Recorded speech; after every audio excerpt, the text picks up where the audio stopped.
The food was bad. Hey guys, what's up? Welcome back to my channel. If you're new here, my name is Jocelyn, and today I'm going to be talking about the pros, cons, and in between of how MIT handled on-campus students last semester. So for a brief bit of background and kind of what MIT did in fall 2020 semester because of COVID restrictions, basically MIT only allowed seniors back on campus, and then you were only allowed to go to classes in person if there were labs or something that was required. So most classes were online and only seniors were living in the dorms. There were also a lot of restrictions on as far as who you could hang out with, what you could do. Basically anytime you left your room, you had to be wearing a mask unless you were hanging out with people in your pod. Knowing that, I just kind of want to touch on like all the different areas of life that you could be considering, because they are planning on doing pretty much the same exact thing for spring 2021, and then there are conversations at MIT happening about whether or not we'll even be able to be fully in person and just regular, normal, back to life in fall 2021 as well. This is relevant for all of you guys wondering whether or not you should go back to campus at any point. Before we dive into it also, please make sure you like this video because it will do great things for the algorithm, and if you're not already, subscribe and hit the bell button to not miss a single video every single Wednesday. The first thing that I want to talk about is pods. So basically what pods are is that MIT told you that there were you and 5 other people, so a total of 6 people that were in your pod, and this was essentially your family unit at MIT, and you lived in decently close proximity together. So for example, my pod all had rooms lining up the hallway, down the hallway, and we shared a bathroom together, and these were the people that we were allowed to take off our masks with together and just kind of hang out like normal. I don't know how I would have handled this semester if I didn't have a pod or a group of people. We had meetings in the beginning of the year with our area director and our pod where we had to talk about what we personally and our pod wanted to set for rules and restrictions and things. So for example, our pod said that we would not eat indoors and not take off our masks with other people that were not in our actual pod. And so that way all of our pod was accepting the same risk and we could feel super comfortable around our pod hanging out with them. If people weren't in your pod, you could still talk to them outside as long as you were socially distancing 6 feet away, and you could take your mask off at that time to like eat and stuff. When the weather's warm, having that outdoor spaces to have dinner with someone or just even like hang out, have a meetup from like far away was super nice because it gave you a chance to see people out of your pod. Again, once the weather started getting cold, once it started getting dark at like 3:30 p.m., it became a lot harder to do that. But hopefully spring will make it a lot easier just because of the weather of the spring. The second thing that I want to touch on is space. So basically, we were only allowed to get into our dorms that we were assigned to and any specific MIT building that we had labs in, and then the student center for food only. We weren't allowed to like sit in there, and the gym. So because of this like lack of places to go, especially for me who had no in-person classes whatsoever, it was really nice that MIT gave us plenty of space in our rooms. I had a front double. You can see that in my campus tour video and my MIT quarantine video. You can see the size of that room, but that room was 100% mine. And so I think it was really great that MIT gave everyone singles, especially since this made it easier if someone got COVID and had to quarantine or anything. Besides that though, even just on the day-to-day, it was really nice to have your own space. I've lived in either quad or double all 3 of my other years at MIT, and I love having a roommate, but this year in particular was really, really great to have a single when I was hanging out with only 5 other people all the time. Sometimes you do need to step back from them. Additionally to this space, so basically MIT tried to space everyone out, so I lived in Baker House, and Baker House has west sides and east sides and central. I lived on west side, which had a lot of the bigger rooms, and there were basically only my pod and 3 other people living on the entire west side. So this kind of spread people out and meant that we literally didn't see anyone on our floor for the most part besides our pod and those 3 other people, which I think was super smart as far as COVID. And then it also just meant that you had a little bit more freedom to like walk across the hallway to your friend's room that was in your pod without wearing a mask in that moment. So there was less stress when you were in the dorms about COVID and coming into contact with anyone and all that type of stuff. I think that will obviously be different in future years, future semesters, because there's so many more people living on campus, but the space was absolutely huge to me as someone who had to spend all my time basically in my room. The next thing to touch on, and something I'm sure you are probably wondering a lot about, is the food. Food was interesting to say the least. Basically, for the first 10 days, we weren't allowed to leave our rooms except to pick up food. And so you can see that kind of a little bit in my quarantine vlog. And I posted a couple of TikToks that maybe I can link of the food during this period. So I'm gonna link those for you guys right now. You can watch them.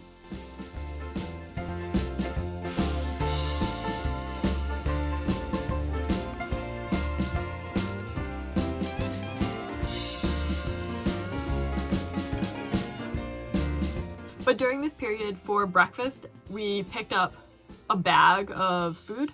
That was just like a little bag with like yogurt cereal. Obviously, you just saw that. For lunch, we would... What did we do in this time? And then for lunch, we would get served real food where we could go to the dining hall and scoop food straight from our dining hall. And for dinner, we would also just get scooped food from the dining hall by the dining workers. 3 meals a day only happened during Q week because they didn't want us having to like go out and buy food, get food, etc. and come into contact with the community. But the food was bad. Apparently in the very beginning of the year, they were cooking the different types of food in all different dorms and then carting them around back and forth. And so for Q week and for the first like week or two after that, people were getting so sick because of the food. It was not a good situation whatsoever. I was struggling to eat any of it. I'm a vegetarian, and they had options for me, and I got less sick than most people because I wasn't eating meat, but it was still just not good. Literally, there was a single week of school where I had Brussels sprouts for 9 meals. And keep in mind, we only get 2 meals a day, and I ate Brussels sprouts for 9 of them. So that was iffy, but then MIT really did pull it together and started going back to normal-ish dining. And food exponentially improved because they stopped cooking it in 17 different dining halls, and then they let individual workers do their thing in their dining hall. And food got better, and it became kind of like classic, like if you've been on campus for IEP before, you know kind of how the food is.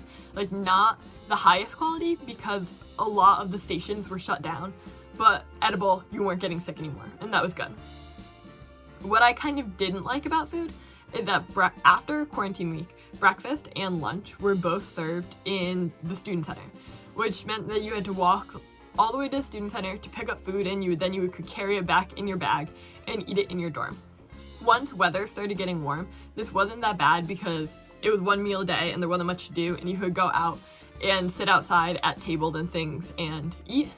But once the weather started getting colder, it kind of sucked to have to or it was raining. Raining was the worst. And then you had to walk all the way out and carry your food back as it got soaking wet through your boxes, and you carried it back to your dorm. Baker's obviously not that far from the student center, so I kind of had it the easiest, but especially for people living far away, this was a little bit of a pain. Another thing that was frustrating was there's some tables behind Baker that we would grab our food from Baker dining and then eat outside most days for dinner when it was warm. But the second the weather started getting cold, there was literally nowhere to eat. We were eating on our floor for like weeks, and then we ended up buying a table so that we could sit at it and eat our food like normal human beings, because if all 6 of us wanted to eat in the same room, like there were 3 people on the couch, a couple people on chairs, and then someone else like on the floor literally to fit us all in, like no table. And so I do think that was kind of a weird situation. It would be nice if MIT brought heat lamps or something, and I know in our end of year survey that's something they asked us about. So hopefully they will end up figuring out how to let us eat outside for a little while longer, because it was frustrating to have to eat on the couch of your room every single day. Next section, how MIT is handling the COVID rate and COVID testing. So for my whole semester, every single person got tested twice a week, and half of us were Monday, Thursday, and the other half of us were Tuesday, Friday. And you would just get tested on your designated day, and then the very next day your results would come back and you'd find out if you were positive or negative. We had a really low COVID rate in the fall, but it also corresponded with a really low COVID rate in Boston as a whole. And as Boston rates were spiking, our on-campus cases started spiking in those last about 2 weeks. That being said, I don't know what that means for going back to campus in the spring when COVID rates are already higher in the city. I'm not sure how well they're gonna handle that. Getting COVID tested was super, super easy. They opened up a COVID testing facility in Johnson Ice Rink. And so all you had to do was literally walk in. You would walk up to a stand. There was almost never a line. If there was, it took like 2 minutes. Scan your ID. They give you the COVID test thing. You'd walk up to a station, do the nose thing. It was one of the nose swabs in the front of your nose. Put it in the jar, walk out. Testing never once took me more than 5 minutes. If anything, it got me out of the dorm twice a week to do something fun. I ended up looking forward to my COVID testing days because it was something to do. That pretty easily segues into the next section, which is stuff to do. Like I said earlier, I was living in Baker, and I want to give a huge shout out to Baker House and all the house staff, like GRTs, all those people, because I do think they tried really hard to give seniors events and things to do. We had a pumpkin carving session, they did a senior gift thing still, and so Baker did genuinely feel bad for us and was trying to get us to have a somewhat normal-ish fun last semester on campus. But that is just not how the admin felt. Admin scheduled absolutely 0 events for us to do. Nothing in that regard whatsoever. There was no senior send-off. There was no anything. And obviously I know we are being limited by the fact that we all have to be remote, or like at least like distant from each other. But I do think MIT could have done a better job scheduling us events. And I think, honestly, MIT know this too, because in the survey that they sent out for us, they asked if we thought it would be fun to have outdoor stands and things like once a week and games to play for the underclassmen in their semester. And every single person was like, what the heck? You knew stuff to do would have been beneficial and you just did nothing for us. So I think in that regard, MIT was really underprepared. It does sound like they're trying to get better. That being said, I do think I did manage to have fun just hanging out with my pod and finding stupid little things to do. But if I didn't have a pod that was fun and coming up with events and stuff, I could see the days getting super, super tedious because we basically had to make our own fun, which is fine, but also couldn't MIT have done a little bit? I don't know. Next up, how I felt about actual online school. One thing that was really nice that they gave us to do for online school, they gave us these nifty iPads. I have like my notes for this up on it. But they gave us iPads, and then they also gave us a full Notability subscription, so they paid for us to get it. And that made doing online classes so much nicer because we could take notes on our iPad or call into class on our iPad and still have our laptops available to do things, because I'm a huge like typer note taker.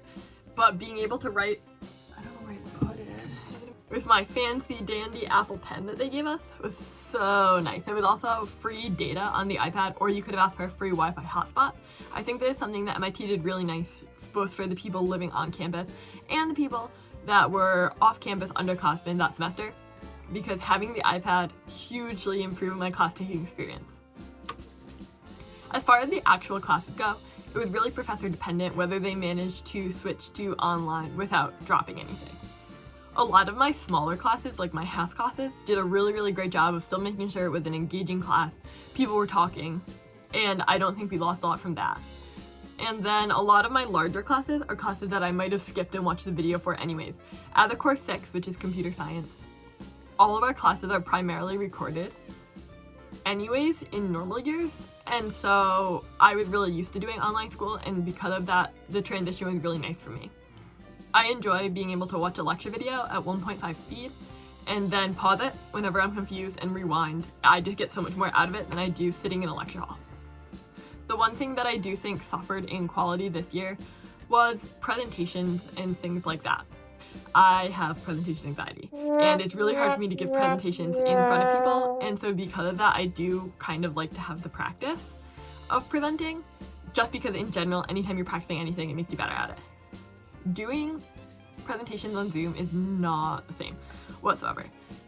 It just completely changes everything, and it also makes everything feel a little bit more fake. So when I was doing presentations, I never really felt like I had to prepare for them as much, and I kind of skimped my presentation, I think, a little more than I would have otherwise, just because it's dumb. I do wish we could have been in person for those presentations, but other than that, I think classes were pretty equal.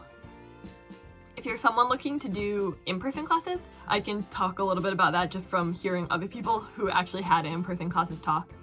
Most of the in-person classes were all labs. So if you were doing research in a lab or you had a class where you were building something, creating something, that was some of the only classes that were in person whatsoever. Even though those classes were in person, there were some pretty major modifications. Because we got sent home at Thanksgiving break, there was a lot less time in the labs, and so because of that, a lot of the classes got squished, and you ended up doing a lot less in those labs than you would have if you took them at another semester. Additionally, just access to labs is smaller, so there's a huge space capacity thing on labs. They're only allowed to have like 10 people in a lot of labs at a time, whereas previously they could have had double that. And so as a result of that, your group often got really limited time to spend in the lab, and you did have to just end up making the best of that. I don't know how that's going to work when there's 3 times as many people on campus. It will be very interesting, especially in those majors where almost everyone has to be taking labs for every single class. As far as clubs and stuff, everything was just kind of weird. Everything felt fake. I'm on the basketball team, and we had practice once a week where we would just kind of zoom in and talk about basketball things or team things, or just trying to basically just talk with the team, get to know each other better, that type of thing. It just didn't feel real. It was really hard to be engaged, especially being a senior and knowing that I'm never playing basketball again. That sucked. Having to go every single week and watch film on basketball and things, and I'm like, this doesn't matter. As far as other clubs, I'm also involved in SAC, which was like the athletic advisory club, and we did still try and have our normal usual meetings just over Zoom. Honestly, like the meetings themselves were better than expected. I think we managed to handle them like decently well over COVID. The one thing is that because of the fakeness of online clubs, the follow through was not as much there by people. Like there were a lot of people slacking on their responsibilities and just not really feeling like we had to do anything, because who cares when everything's virtual. So hopefully with more people being back on campus, that will kind of pick up next semester and people will feel more motivated to do things and be super involved in their clubs. But the onlineness of clubs in general does make it feel a little fake even if we are doing things. Yeah, so I think that's just about all I have to talk about for on-campus life with COVID at MIT. If you guys have any questions or there's an area I didn't cover, make sure you let me know in the comments box below, and I'll try to answer as many of those questions as possible. I also kind of want to make a Q&A video soon, so if you have questions just in general, let me know. Make sure you're subscribed to the channel for new videos every single Wednesday on MIT, careers, my life, vlogs, whatever you want to see. Let me know, and I'll see you next Wednesday with a new video. Bye!